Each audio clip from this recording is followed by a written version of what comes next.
Oi, pessoal. Beleza? A palestra já está lá, mas eu vou seguir umas notas, porque eu sou uma pessoa razoavelmente dispersa. Vocês se lembram da minha voz? Continua a mesma.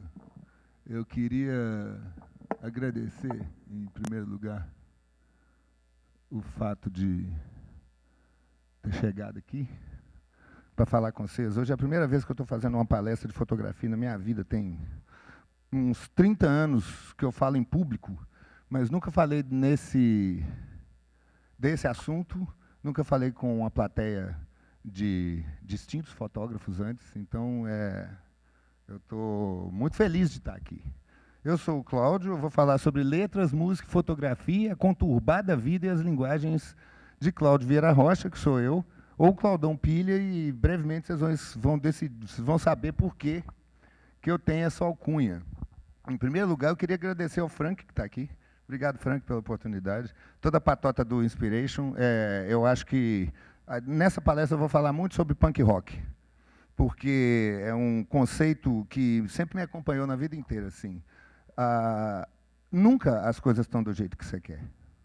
A vida não é do jeito que você quer. Você que faz ela ser do jeito que você quer. Então, se você vê alguma coisa que não está acontecendo do jeito que você quer, você vai lá e faz. O punk rock tem essa coisa do faça você mesmo. Isso é uma coisa muito importante. Então, eu queria dar os parabéns aqui para o Frank e para a patota do Inspiration, porque se não fossem eles fazendo isso aqui, ninguém mais faria. Então, eu dou valor a isso. Eu vou basear muito o que eu falo em citações de outras pessoas, porque eu acho que o Isaac Newton, por exemplo, disse uma coisa que eu nunca mais vou esquecer. Se eu consegui enxergar mais longe, foi porque eu subi nos ombros dos gigantes, subi nos ombros dos meus antepassados. Eu acredito muito que o conhecimento humano é uma soma de várias gerações de pessoas que pensam e que tomam decisões e que vão aprendendo a fazer as coisas, e quando a gente abarca esse conhecimento e pensa em cima dele, a gente chega mais longe realmente. Esse é o Claudinho.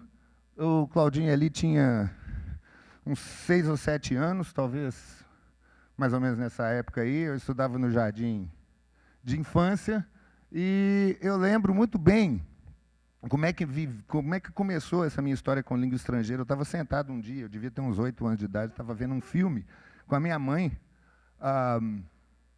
Era um filme dublado na televisão e tal, e uma hora eu perguntei para ela: mãe, por que as vozes das pessoas no filme mudam quando elas estão cantando? Ela falou: olha, porque eles estão falando uma língua estrangeira, eles estão falando inglês, eles cantam em inglês, então o pessoal não dubla o que eles estão cantando. Eu falei: o que é inglês? Ela falou: é uma língua estrangeira que as pessoas falam em outro país. Eu falei: olha, então, assim, as pessoas no mundo falam português e inglês? Ela falou: não, tem um monte de língua estrangeira. Eu falei: cara, eu me interesso, eu gostei, eu quero saber mais disso aí.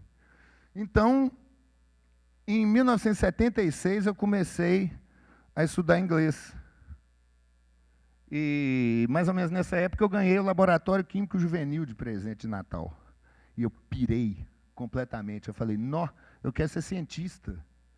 Saca? Olha para isso aqui. Tem 2 tubos de ensaio aqui embaixo, tem uma pipeta, tem um segurador de tubo, um monte de produtos químicos. A gente fazia sangue do diabo, que a fábrica desse brinquedo garantia, que você jogava na camisa das pessoas, sujava tudo, depois saía. Não saía porra nenhuma, o negócio ficava manchado para sempre. Mas eu pirei com esse negócio de ser cientista e tal. Só que, ao mesmo tempo, eu continuei estudando inglês. Eu gostava muito desse lance. E aí eu pensei: vou fazer vestibular para química. Mas, ao mesmo tempo, eu gostava muito do inglês, eu gostava de português na escola, eu gostava de escrever.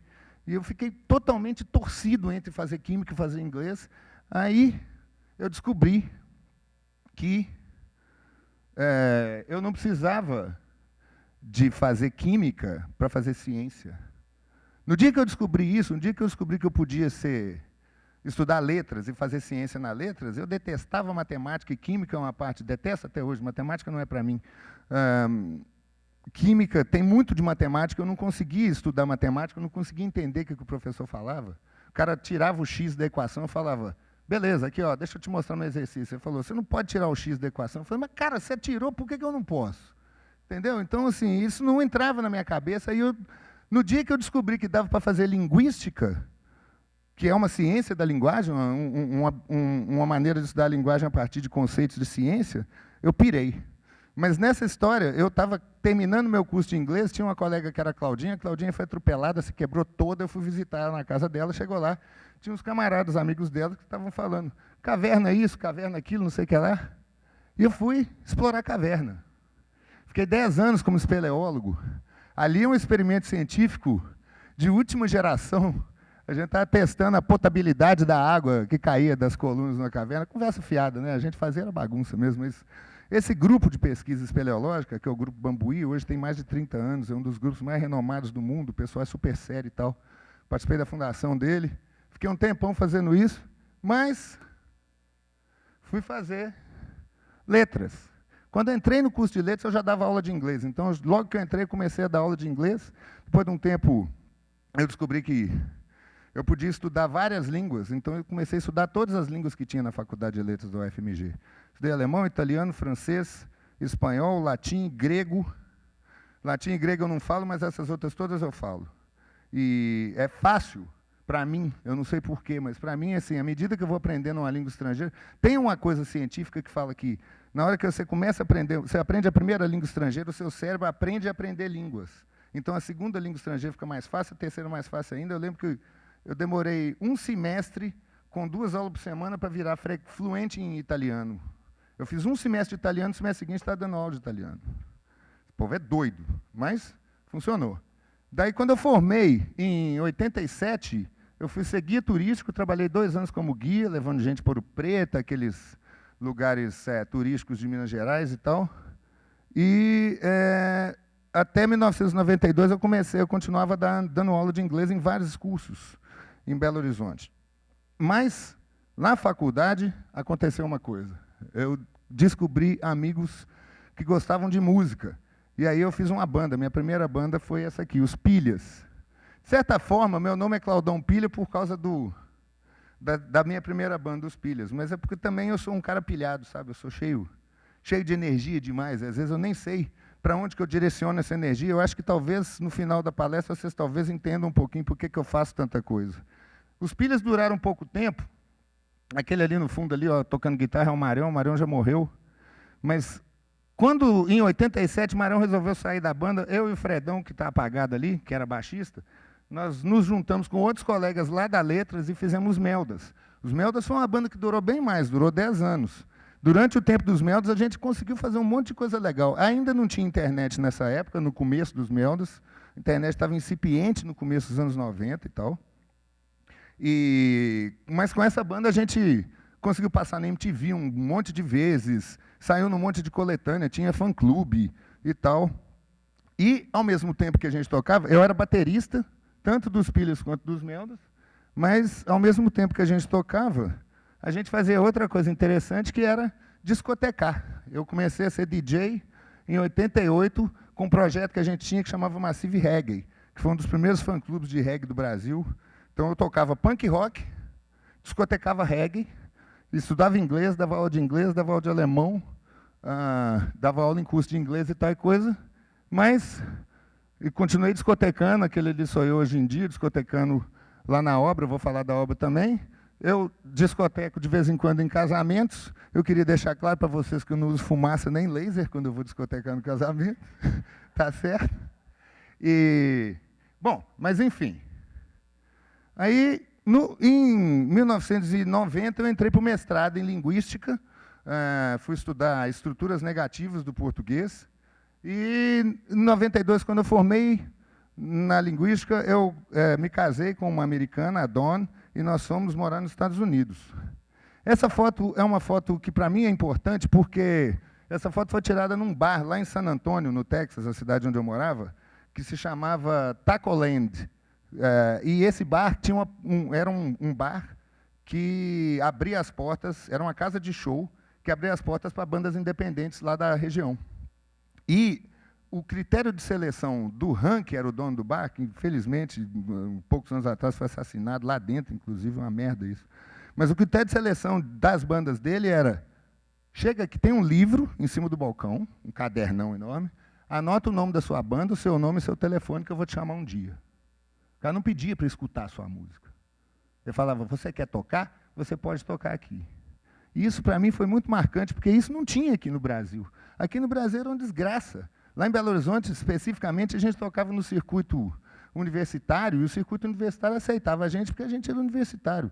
Mas quando você chegava na zona sul de Belo Horizonte, que era onde todos nós morávamos, e falava para as pessoas de casa de show, a gente quer tocar aqui, e o cara falava, o que você quer tocar? A gente falava, a gente quer tocar nossas músicas, música própria, punk rock, reggae e tal. Os caras falavam, não, aqui tem que tocar cover.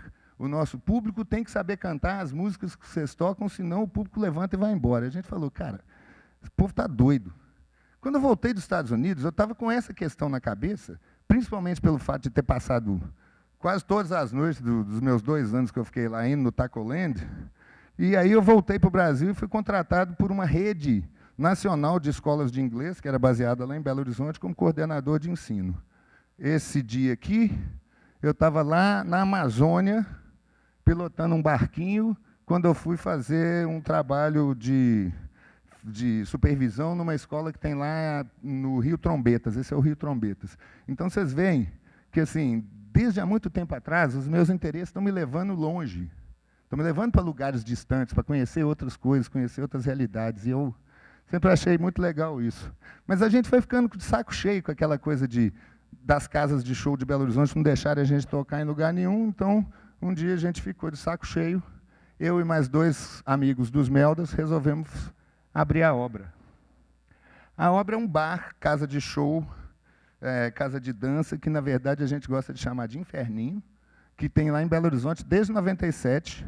Essa aqui é a entrada, ali onde tem aquele Robert De Niro ali, é uma portinha, você desce, tem uma escada, e lá embaixo abre um salão para 200 pessoas. A obra tem 2 dias por semana de shows, 2 dias por semana de DJs. A gente abre de quarta a sábado, estamos abertos até hoje, ano que vem a gente faz 20 anos.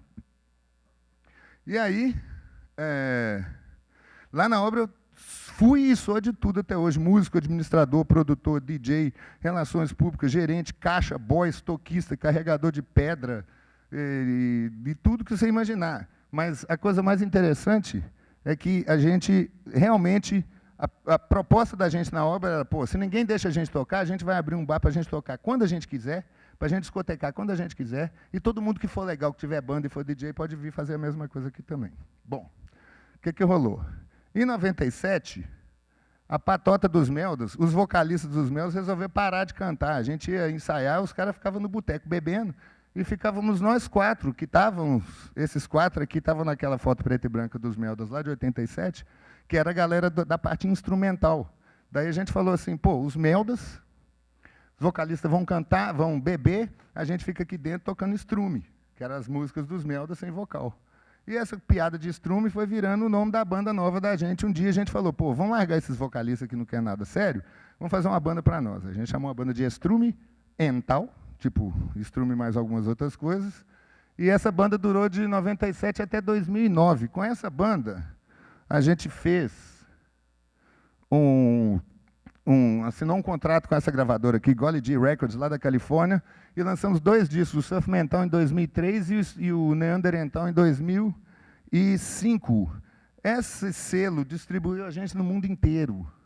Então, tem gente que conhece instrumental no Japão, tem fã-clube da gente na Alemanha, nós nunca saímos do Brasil com instrumental, curiosamente falando.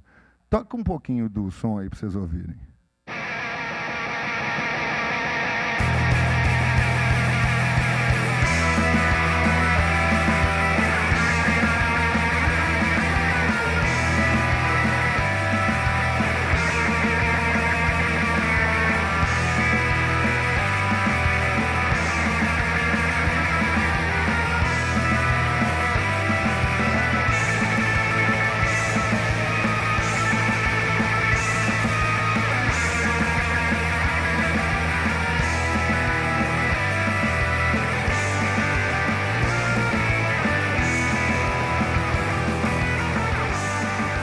Como a gente tinha uma banda de punk rock antes, a gente começou a tocar música instrumental, a gente começou a incorporar o som, a porrada do punk rock na música instrumental, e aí a patota da gringa pirou, porque eles nunca tinham visto isso, eles chamavam a gente de surf metal. A gente nunca tocou metal na vida, mas a gente não achava isso ruim, não, porque era uma maneira de diferenciar a gente das outras pessoas.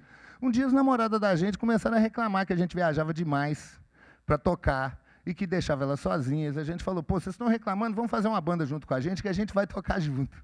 E daí nós fizemos as Juremas. Durou pouco tempo, porque é claro que na hora que o primeiro namoro terminou, a banda acabou. Mas Juremas era legal, nós fizemos nós fizemos uma turnê aqui para o sul, viemos parar aqui em Floripa, tocamos em Curitiba, tocamos em São Paulo e tocamos muito no circuito universitário de Belo Horizonte de novo, lá na obra, muito, é claro, e tal. E depois eu entrei para uma banda que é o Reverb All Stars, né? Aqui nessa foto eu estou tocando guitarra, mas quando eu comecei a tocar nessa banda, eu ainda tocava bateria. Nessas bandas todas eu só tocava bateria. E o Reverb All Stars, na verdade, não é uma banda, é um bando de gente de várias outras bandas de Belo Horizonte que se reúne para tocar de vez em quando. Daí eu vi que o instrumental estava começando a querer acabar. E eu falei, eu não quero parar de tocar. Mas uma coisa que eu descobri é o seguinte, quando você tem uma banda, você nunca está no controle total das coisas. Porque você está dependendo de trabalhar com outras pessoas. E é assim que a vida é, né? A gente trabalha em conjunto. E quando a gente trabalha em conjunto, a gente não bota a sua vontade em cima da vontade das outras pessoas, exceto se você trabalhar sozinho. E aí, nesse caso, eu falei assim, eu vou tentar uma coisa diferente, vou fazer uma banda de um homem só, que é o Melda. O Melda começou em 2008. Anteontem eu estava tocando um show com o Melda ali em Londrina, no Paraná. Teve um festival Demosul, muito legal. E eu toquei lá com os caras. Ou seja, o Melda está em atividade até hoje. Esse é meu capacete percussivo. Ele é exclusivo, só eu tenho ele no mundo. Eu inventei esse negócio, eu quebrei um pandeiro todo, tirei as platinelas, furei um capacete, coloquei uns parafusos, e quando eu chacudo a cabeça, faz um chink-chink, que é bem legal, sabe, assim. É meio cênico, porque quando você é uma monobanda, velho, assim, você tem uma banda inteira, baixo, bateria, guitarra, duas guitarras, vocal, cada hora você fica olhando para um cara, você vê o baterista tocando, você vê o guitarrista tocando, você vê o vocalista cantando e tal e coisa, mas quando você está sozinho no palco, você tem que fazer umas macaquices. Sabe? Porque assim, a galera vai cansar de ficar olhando só para você. Então tem que ter alguma coisa que chama a atenção. Além do meu capacete, eu tenho um outro lance que é, a questão das letras.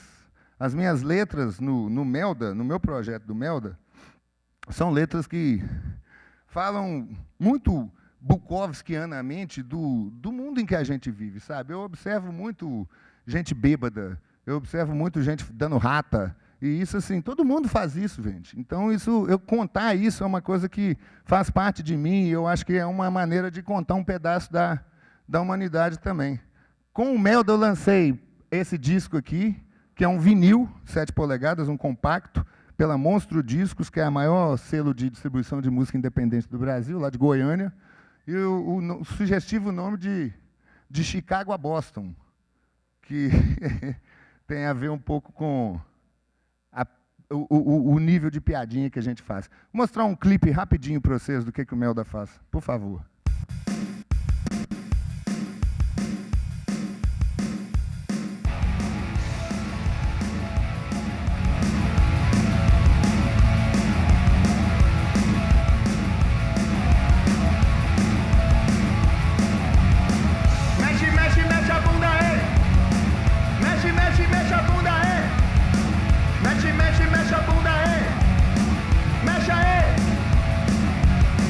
Mexe a bunda aí!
Esse vídeo é da patota do queijo elétrico lá de Belo Horizonte, que é uma moçada super legal, super antenada, faz vídeo de um monte de coisa bacana, exceto isso.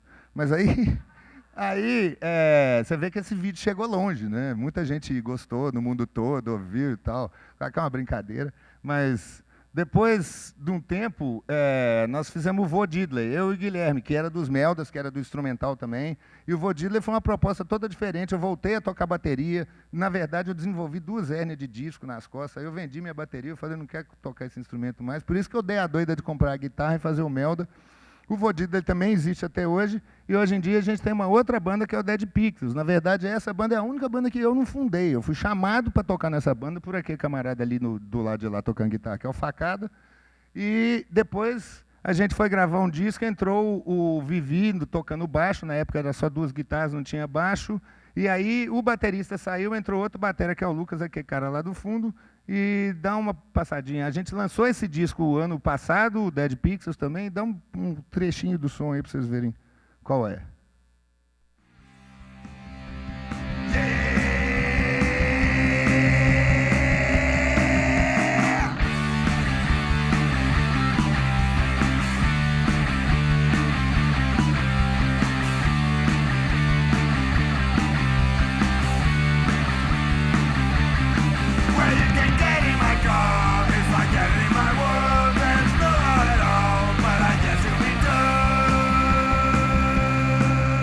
Estão reconhecendo a linda voz do cantor ali? Tal? Pois é. Por que eu mostrei essas músicas para vocês? Para vocês verem a diferença de estilo musical pelos quais eu passei ao longo da minha vida de músico. Eu não tenho volúpia pelo sucesso, eu nunca quis fazer sucesso com música. Eu acho que melhor do que ser famoso é ser desconhecido, porque você pode sair na rua, ir no shopping, comprar sorvete, essas coisas. Então, eu vivo muito melhor assim. Daí, em 94, aconteceu isso. O Tarantino lançou esse filme aí, Pulp Fiction. Pulp Fiction abria o filme com um som de guitarra do Dick Dale, chamado Missy Lou, que é uma música que ele gravou no começo dos anos 60 lá na Califórnia, num estilo que eles chamam de surf music. Surf music é um estilo de rock normalmente instrumental, mas que pode ter vocal também, que tem a característica de ter um efeito de guitarra chamado reverb. Esse efeito faz com que a guitarra pareça que está tocando meio debaixo d'água, assim e tal. A importância do Pulp Fiction no cenário musical mundial é porque o lançamento desse filme e a divulgação dele no mundo inteiro fez com que todo mundo ouvisse aquela música do Dick Dale. E isso causou o aparecimento de uma terceira onda de surf. Eu vou explicar rapidinho. A primeira onda de surf music aconteceu em 61 na Califórnia, com as bandas que tinham lá, Beach Boys, etc. Depois teve uma segunda onda, que foi no começo dos anos 80, nos Estados Unidos e na Austrália, com umas bandas tipo Rudo Gurus e tal. E aí, quando rolou esse filme, em 94, apareceu o mundo inteiro, começou a pipocar banda de surf music. Croácia, Rússia, Alemanha, Estados Unidos pra caramba. E no Brasil, interessantemente, apareceu banda pra dedéu de surf music. E como lá em Belo Horizonte tinha muita banda de surf music, tinha, pelo menos assim, no final dos anos 90, tinha umas 12 ou 14 bandas de surf music em Belo Horizonte, a gente começou a ser conhecido nacionalmente como a capital brasileira das bandas de surf music. No estado, na cidade onde não tem praia, né? Daí a gente fundou uma lista de discussão chamada Reverb Brasil, e o desenvolvimento natural dessa lista foi a gente começar a fazer um festival que a gente chama de Primeiro Campeonato Mineiro de Surf. Só para guardar a piadinha, esse aqui é o cartaz da segunda edição, que é chamado de Segundo Primeiro Campeonato Mineiro de Surf. O primeiro faz parte do nome. Esse ano passado nós fizemos o 15º Primeiro Campeonato Mineiro de Surf. E ano que vem tem o 16º Primeiro Campeonato Mineiro de Surf. Então, isso foi quando eu comecei a botar outro chapéu, que era de produtor de festival. Comecei a produzir esse festival, ele acontece uma vez por ano. Esses são alguns cartazes. Vocês veem que todos os cartazes têm esse mote da piadinha, por exemplo. Aquele primeiro lá são os funcionários da obra, na igreja da Pampulha, na Lagoa da Pampulha, lá em Belo Horizonte, com umas pranchas, enquanto o camarada ali está jogando sal dentro d'água para poder eles surfarem. Aquele outro ali, o cara está com a prancha de bermudão, pegando um ônibus que tem uma linha lá em Belo Horizonte que chama Califórnia Havaí. Então, assim, calhou legal. Ali é o Joey Ramone surfando na praia da estação, na praça da estação. E com isso a gente, mais uma vez, no espírito de faça você mesmo, igual como foi lá na obra, que quando a gente queria que tivesse um bar que a gente pudesse tocar, ninguém abria, a gente abriu. um dia a gente falou, pô, essa cena tão rica de surf music no Brasil tem que ser registrada. Então a gente fundou a Obra Disco só para lançar esse disco aí, que é uma coletânea de bandas brasileiras de surf music. Daí, com isso, rolou a fundação da Abrafim, que foi a primeira associação brasileira de produtores de festival independente. Eu participei como sócio fundador, a Abrafim durou até 2009. Em 2010, a gente fundou a Festivais Brasileiros Associados, que continua até hoje. E a ideia da gente é trabalhar junto para ter mais força para demandar políticas públicas de cultura, especialmente de música, de formação de profissionais para a área da música, de formação de público e tal. Você acha uma coisa muito interessante. Durante esse tempo todo, eu estava dando aula em várias faculdades particulares. Dei aula de português, de inglês, alemão, italiano, estilística, redação técnica, análise sintática do período composto, linguística, metodologia da pesquisa científica. Olha meu laboratório químico juvenil aparecendo ali de novo. Eu achei isso do caralho. Mas em 2004 eu não aguentava mais levar prova para corrigir em casa e passar o fim de semana enquanto meus amigos estavam bebendo, eu tinha que preparar exercício, corrigir prova. Então eu larguei a carreira do magistério e de 2004 a 2008 eu virei um homem-obra. Eu só trabalhava na obra, fazia de tudo, produzia outros festivais que a gente tinha, como o Garimpo, que a gente fez 2 edições, ou às vezes eles voltam, que tem um nome sugestivo, que era um festival que a gente fazia só no dia de finados com banda que já tinha acabado. Então, e era legal pra caralho, mas aí, ao longo do tempo, a gente foi descobrindo por que as bandas acabavam, entendeu? Porque era uma confusão do capeta você botar as bandas. Mas eu falei com você, aí dava merda. Mas, enfim. Nessa época também, deixa eu ver, eu fiz um programa de rádio chamado Reverb Brasil, que tocava o quê? Tocava as bandas brasileiras de surf music, de rock instrumental e tal. Durou 4 anos em 2 estações lá em Belo Horizonte, na Favela e na Inconfidência. E nesse meio tempo também a noite de Belo Horizonte é meio maluca. A balada de Belo Horizonte é a cidade que tem mais bares per capita do Brasil. O grande mote dos Belo Horizonte é: não temos mar, mas temos bar. Então a galera gosta de chumbar. E o que acontece? A balada de Belo Horizonte começa a acontecer mais tarde. A galera sai de casa, encontra num boteco, senta com os amigos, come uma porçãozinha, toma uma cervejinha, conversa, e depois que vai para a quebradeira. Então a gente falou, pô, nós estamos perdendo essa primeira parte, vamos tentar abrir um bar para poder chamar esse pessoal. Nós abrimos um bar pertinho da obra, com um canastríssimo nome de O Bar, que é simplesmente a troca de 2 letras de obra para O Bar. Eu sempre, quando eu era desde menino, eu falava, eu queria ter um bar que chamasse Bar. E aí a gente eu abrir as pernas para deixar o bar. Enfim, o bar fechou em 2009 porque vender batata frita não é nosso forte. Vender batata frita estava tirando o nosso foco da obra, dos festivais, da associação, do programa de rádio, que eram as coisas que a gente gostava realmente de fazer. Então, em 2008, eu botei outro chapéu, eu tinha parado de dar aula, a obra não estava dando tanta grana, o Obar estava dando prejuízo, nós fechamos o Obar para poder não acabar de fuder a obra, e aí eu falei, estou precisando de dinheiro. Aí eu comecei a trabalhar com tradução simultânea. Essa ali é a Patrícia, que hoje é minha sócia na Dialeto Traduções, que é a firma que ela fundou e me chamou para ser sócio. Eu faço de tudo, comecei a fazer de tudo em termos de tradução.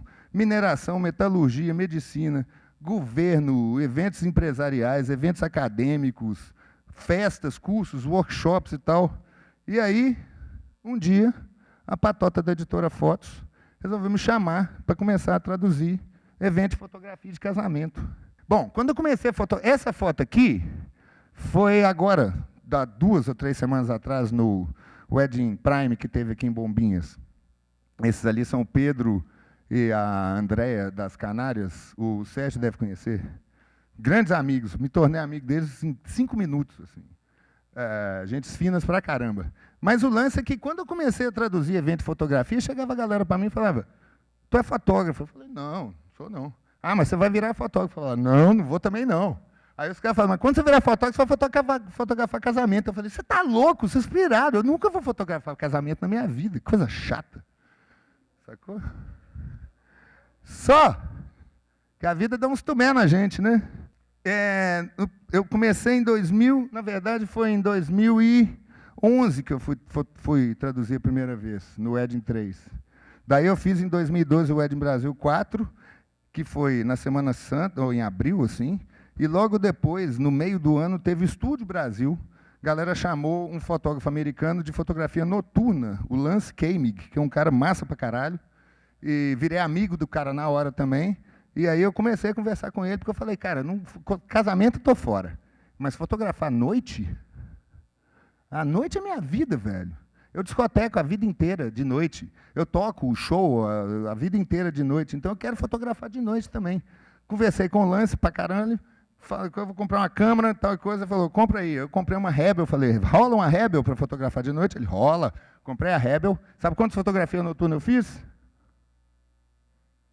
0.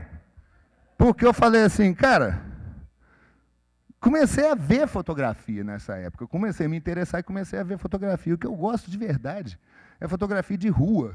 Sabe aqueles PB antigos lá do Bresson, do Erwitt, da Diane Arbus, aqueles caras malucos, fotografando freak na rua e tal. Bicho, é isso que eu quero, sacou? Eu nunca saí com a Rebel na rua. Eu tinha uma Sony S40 de 4 megapixels que a gente ganhou de presente de casamento, eu e minha mulher, do segundo casamento, a Camila. E aí eu comecei a sair na rua fazendo foto com essa Sonyzinha. Depois de um tempo, em 2014, eu me associei com a Fernanda Coronado, que é uma fotógrafa lá de São Paulo, que na verdade é casada com o Deco, que tocava numa banda que tocava lá no festival da gente, no Campeonato Mineiro de Surf. Sacou? E ela tinha sido fotógrafa da Folha da Manhã, da Folha de São Paulo, não sei o que tal. E ela gosta muito desse lance de street, PB também. E a gente fundou a Hi-Fi Fotografia, que é mais uma viagem do Claudão. A gente já tinha, então, nesse tempo, o Claudão já tinha a obra, já tinha tido o Obar, já tinha Dialeto Traduções, e acabamos fundando a Hi-Fi Fotografia também. E olha que eu falei, jurei de pé junto que eu nunca ia ser chefe de ninguém, nunca ia pagar salário e nem nada. Bom, então vamos voltar um tiquinho na minha vida. Quando eu era menino, tinha aquela Kodak Rio lá em casa, que era uma câmera que ninguém fotografava com ela mais, porque ela já estava velha, detonada e tal, mas eu lembro que eu passava horas fuçando nessa câmera. Depois de um tempo, a minha mãe comprou uma Polaroid daquela ali, e foi com essa câmera que eu comecei a fazer foto. Eu sempre gostei de fazer foto, mas eu não sabia o que eu estava fazendo. Eu fotografava as pessoas de costas, eu fotografava, sei lá. Eu registrava, mas eu não tinha técnica, não sabia de nada. Mas é uma coisa que eu sempre me interessou. Tinha mais depois teve mais aquelas 2 câmeras lá em casa, com essas 2 de cima eu fotografei junto com a Polaroid. Quando eu saí de casa, eu comprei aquela Canon, chama Prima Quick, é uma point and shoot e de filme. Com essa câmera, eu fiz essa foto que foi logo antes de eu e a Camila casarmos. Foi feita com o filme, eu coloquei essa foto em cima do Fusquinha, botei no disparador remoto, a gente correu lá, fez o beijinho e tal. Isso tem lá em casa até hoje, é um camafeuzinho desse tamanhozinho, assim, que fica em cima da mesa. E essa foto aqui foi a primeira foto que eu fiz para fora com a minha Sony de 4 megapixels, que foi o cartaz do 10º campeonato de surf. Vocês veem que eu levei aqui para a janela, porque era a única luz que eu tinha, era a luz da janela. E assim, eu não sabia de nada de técnica, não tinha estudado nunca fotografia, mas eu tive a cara de pau de botar isso no cartaz. Bom, enfim, o que aconteceu? O que eu aprendi na minha vida que me levou a fazer foto, a fotografar, e como é que essas coisas que eu aprendi influenciaram essa minha fotografia? Bom, voltando às nossas citações, o Sêneca, que era um filósofo romano lá das antigas, falou que sorte é o que acontece quando a preparação se encontra com a oportunidade. Se você estiver preparado para o cavalo passar, na hora que o cavalo passar, você pula nele. Daí as pessoas falam, que sorte, o cavalo passou logo na hora que você estava ali. Não, velho, você se preparou para isso. Então, se você se preparar, na hora que uma oportunidade acontece, você está pronto para ela. E você captura ela. Eu estudei para burro, gente. Eu estudei para caramba. Eu lembro que quando eu era pequeno, meu pai era eletricista e vivia de bico. E eu falava comigo mesmo, eu falava, pô, meu pai, ele vive de bico e de vez em quando ele não tem trabalho e a gente fica numa pior. Então eu vou estudar para caralho, para eu nunca ter que viver de bico na minha vida. Resultado, estudei para caralho e vivo de bico na minha vida, certo? Daí, o que acontece? Isso é uma sorte que eu dei.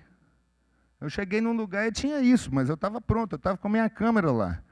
Vamos falar um pouquinho de uns elementos que eu acho que são importantes, que me fizeram pensar, depois que eu comecei a estudar fotografia, o que eu ia fazer com essa coisa, com essa nova paixão que apareceu na minha vida. Vamos falar de técnica um pouquinho. Para ser um fotógrafo, você precisa fotografar, diz o Harry Callahan. Nem um aprendizado em livros, nem vários seminários assistidos podem substituir o simples ato de sair na rua e fazer fotografias. E à medida que você vai pensando nisso, assim que você melhora. Com tradução é a mesma coisa, com música é a mesma coisa, com discotecagem é a mesma coisa. Se você não treinar, você nunca fica bom. E quanto mais a gente treina, mais natural a coisa se torna para nós. O Elric também falou, não acontece nada quando você fica sentado em casa. Eu sempre faço questão de carregar uma câmera comigo o tempo todo. Eu simplesmente fotografo o que me interessa naquele momento. E assim, a gente tem que sair para trabalhar, moçada. A gente não pode ficar trancado em casa. E quando você sair na rua, eu pelo menos, eu não vou nem na padaria sem minha câmera. Porque sempre tem alguma coisa o tempo todo acontecendo, mostrando para a gente que tem coisas legais no mundo e que só basta a gente prestar atenção. O Ansel Adams também falava isso, olha, uma foto boa significa você saber onde que você fica em pé. Eu comecei a mexer com street photography e eu descobri isso muito porque as pessoas contam, mas também muito pelo que você vê nas fotos dos bons fotógrafos de street, que é o seguinte, você acha um lugar e você gosta daquele lugar, daquele fundo ali, e você começa a prestar atenção no que passa na frente desse lugar. Isso eu acho que é um ótimo exercício também, principalmente quando você quer tentar fazer alguma coisa que fuja do comum. O Elliot Elwer falou o seguinte, a principal é estudar fotografias e parar de ouvir pregação de fotógrafo. Sacou? Fotógrafo não é oráculo da sabedoria. Se vocês são bons fotógrafos, dá uma olhada nas fotos deles, você não precisa de mais nada além disso. Não precisa ficar ouvindo os caras pagar pau. É lógico que é interessante você ter uma educação formal, é lógico que é interessante você saber da gente, como que a gente chegou aqui e tal coisa, mas você consegue fazer isso sozinho, tranquilamente. Na hora que a gente... Por exemplo, eu aprendi a tocar bateria, eu nunca tive aula de música na vida. Eu aprendi a tocar bateria ouvindo Ramones, Beatles, B-52, esse tipo de banda. Eu ficava ouvindo os caras, ver o que os caras estavam fazendo, fazia no meu travesseiro, depois eu sentava no instrumento e tentava reproduzir e fui criando um estilo meu próprio. E isso é um negócio que funcionou bem para mim. Diane Arbus disse, eu não sei o que é boa composição, às vezes vem para mim composição... Às vezes, para mim, composição tem a ver com um certo brilho, um certo repouso, e outras vezes tem a ver com erros engraçados. Há um tipo de perfeição e um tipo de imperfeição. Às vezes eu gosto de perfeição e outras eu gosto de imperfeição. Eu acho isso legal pra caramba, sabe? Essa questão. Ah, eu esqueci de falar, a partir das pretas e brancas são todas fotos minhas. Eu acho interessante esse negócio da composição, porque composição é uma palavra que abarca várias coisas. Tem composição fotográfica, tem composição musical. Na minha cabeça, as duas andam muito juntas, sabe? E o lance da minha composição musical é ainda mais louco, porque assim, acontece comigo de eu estar dirigindo, ou tomando banho, ou carregando uma caixa no elevador, normalmente num momento super complicado, aí, pum, aparece uma música na minha cabeça. Inteirinha. Com baixo, bateria, guitarra, com voz, sem voz, às vezes com teclado, às vezes sem teclado. E é logo na hora que eu estou carregando um raio de uma caixa, eu estou tomando banho, que não dá para eu sentar, pegar um violão e tirar a música. Então eu tenho que registrar isso de alguma maneira. Hoje em dia a gente tem celular que grava, mas antes eu tive que comprar, antes do celular, eu comprei um relógio que tinha um gravador, que gravava 30 segundos para eu poder parar e gravar a ideia que eu tinha tido, porque senão essa ideia sempre caía no limbo das músicas perdidas. Deve estar cheio de música nesse lugar, mas a gente não tem acesso a ele, é um HD queimado. E assim, eu associo isso com a composição fotográfica também. Composição fotográfica, para mim, como é que eu fotografo na rua? Eu ando com a minha câmera pendurada no pescoço. E eu fotografo daqui, eu não levanto a câmera. Eu fotografo daqui porque eu fico parecendo um turista bobão. Ah, que legal. Eu estou fotografando vocês todos. Enquanto eu estou olhando para o teto, estou olhando para o alto e tal. E isso me desenvolveu em mim uma maneira de compor sem necessariamente mexer, colocar a câmera aqui. Eu não sei se isso é uma picaretagem, eu não recomendo que vocês façam isso, mas para mim funciona bem. Eu vejo uma cena e entre eu ver a cena, decidir que eu quero fotografar ela, mirar, ou virar a câmera para o lado, ou eu me virar para o lado, focar e fotografar, às vezes não demora 2 segundos, porque isso é um negócio que virou natural para mim. Outra coisa interessante que tem a ver com essa coisa da composição rápida que eu faço é a intuição. A Annie Leibovitz falava, você não para de ver, você não para de enquadrar. Isso não liga e desliga, não é uma coisa que você consegue ligar e desligar. Isso fica ligado o tempo inteiro na gente. Sabe, às vezes você olha pela janela assim e as coisas são tão normais, é a mesma janela da sua casa que você está vendo todo dia, que você não se toca que, às vezes, dependendo da hora do dia, pode ter uma coisa super, super legal acontecendo ali. Dorothea Land falava que a câmera é uma ferramenta para você aprender a ver sem a câmera. E eu acho isso do caralho, porque é nessa hora que você consegue fazer com que a coisa fique natural para você. Por isso que eu estou falando dessa questão da intuição. Um outro camarada bem conhecido, Robert Capa, falava o seguinte, as fotos estão lá, você só vai lá e tira elas. Mas elas já estão prontas para você. O mundo fica oferecendo foto para a gente, 24 horas por dia. 1 milhão de fotos por dia. E você, assim, ou você pega elas ou não pega. E, assim, eu conheço muitos fotógrafos que ficam putos de perder uma oportunidade fotográfica super legal, porque eles não estavam preparados para capturar ela. E elas, certamente, como vocês todos sabem, principalmente em casamento, elas não duram 1 microsegundo. Se você perder, babau, perdeu, já foi. Bom, o Bill Brains também fala sobre observação, que é um outro tópico que eu acho interessante comentar, que é o seguinte, parte do trabalho dos fotógrafos é verem mais intensamente que as outras pessoas. Eles devem ter e manter em si um pouquinho da receptividade da criança que olha para o mundo pela primeira vez, ou do turista que chega pela primeira vez também num país estranho. Isso também é uma coisa que com prática você consegue fazer. É difícil você sair na sua cidade, que é um lugar onde você passou a vida inteira andando e vendo as coisas, se você parar e olhar e falar assim, deixa eu olhar para essa esquina aqui, como se eu nunca tivesse vindo aqui antes. Mas eu acho que esse negócio da observação ajuda pra caramba na hora da gente desenvolver o nosso estilo. David Bailey dizia que é preciso muita imaginação para ser fotógrafo. Você precisa de muito menos imaginação para ser pintor. Porque você pode inventar as coisas quando você é pintor, mas na fotografia tudo é tão comum que você precisa olhar muito antes de você conseguir ver alguma coisa que realmente seja extraordinária.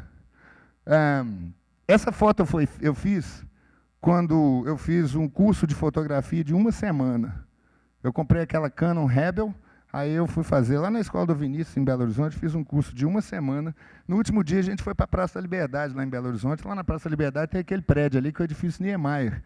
Todo mundo no mundo que vai na Praça da Liberdade tira foto daquele prédio do mesmo lugar. Aí eu falei, eu não quero fazer do mesmo lugar.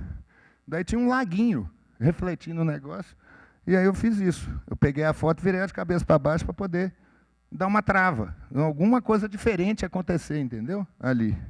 Bom, Yogi Berra não era fotógrafo, ele era um jogador de beisebol dos anos 30 dos Estados Unidos, mas ele tinha uma frase sensacional que era o seguinte, você pode sacar muita coisa se você, pelo menos, se você simplesmente ficar de olho aberto.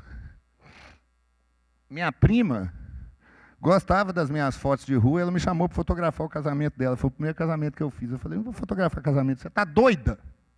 Ficou maluca? Para que eu vou fotografar seu casamento? Não, eu quero.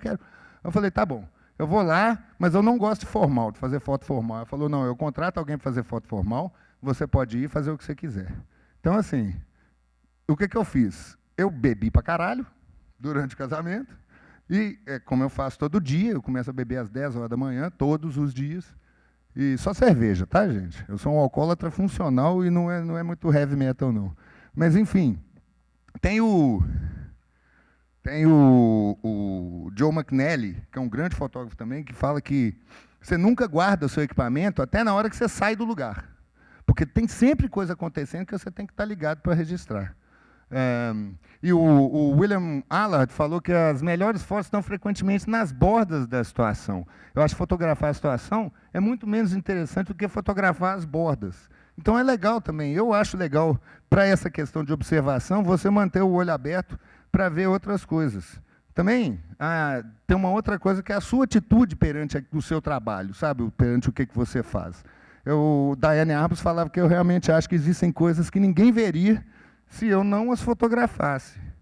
Eu acho isso também, porque às vezes a gente passa por algumas coisas que a gente enxerga que, assim, todo mundo fala, né, que a gente não faz fotografia com a câmera. A câmera é um instrumento. Quem fotografa é a nossa cabeça, é o nosso olho.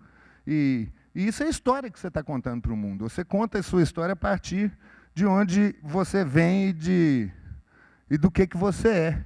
Diane Arbus também falava uma coisa legal pra caralho, que é tirar foto é como entrar pé ante pé de madrugada na cozinha para roubar biscoito. Que é isso mesmo, assim. Às vezes as pessoas estão totalmente inconscientes de que você está fotografando elas, mas é nessa hora que elas são elas de verdade. É isso que me pira na fotografia de rua, é conseguir registrar as pessoas do jeito que elas são quando elas não estão sendo observadas, quando elas acham que elas estão dentro do mundo delas mesmas. O Elliot Erwitt falava assim, ó, mantenha a calma que você pega tudo. Se você não pirar, se você não estressar, você pega tudo. Na palestra do Pedro e da Andréia, na semana retrasada, eles falaram que uma coisa muito importante é a gente respirar. Sacou? Porque quando você respira, você oxigena seu cérebro. Se você oxigena seu cérebro, você consegue pensar. E aí você fica calmo pensando, você fica calmo para fazer seu trabalho. Se você fica louco, o seu coração bate muito rápido e super oxigena o seu cérebro e aí dá algum tipo de bizil que você não consegue enxergar as coisas direito. Mas no final das contas, galera, no final das contas eu descobri, disse o Rolf Steiner, eu descobri sozinho a receita mais simples da criatividade. Seja você mesmo. Seja você mesmo, intensamente. Não tente ser excepcional, não tente ter sucesso, não tente tirar foto para os outros verem. Simplesmente satisfaça você mesmo.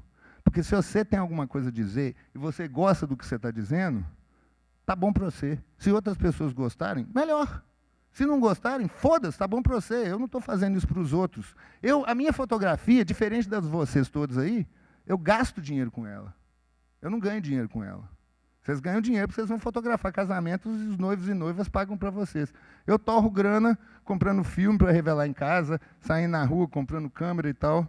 E aí eu vejo essas coisas e eu tento fotografar elas porque eu acho que faz parte de mim, sabe? Eu preciso fazer isso. Eu não estou fazendo isso para os outros. Tanto é que, assim, agora que tem gente pirando e começando a querer comprar print das minhas fotos. Mas eu não ponho minhas fotos para vender em lugar nenhum. Eu tenho um site, no final eu vou dar o endereço do site para vocês. Mas o Man Ray também, que era um outro fotógrafo foda pra caralho, falava assim, quando eu vi que eu estava sendo atacado por tudo que era lá, daí eu descobri que eu estava no caminho certo. Porque, na real, é isso mesmo.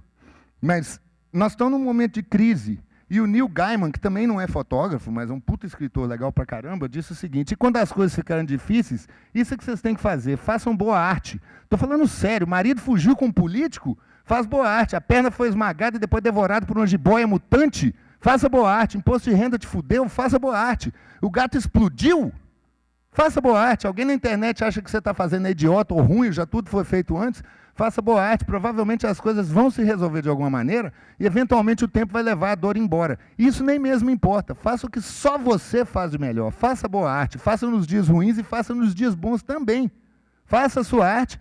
Faça as coisas que só você consegue fazer.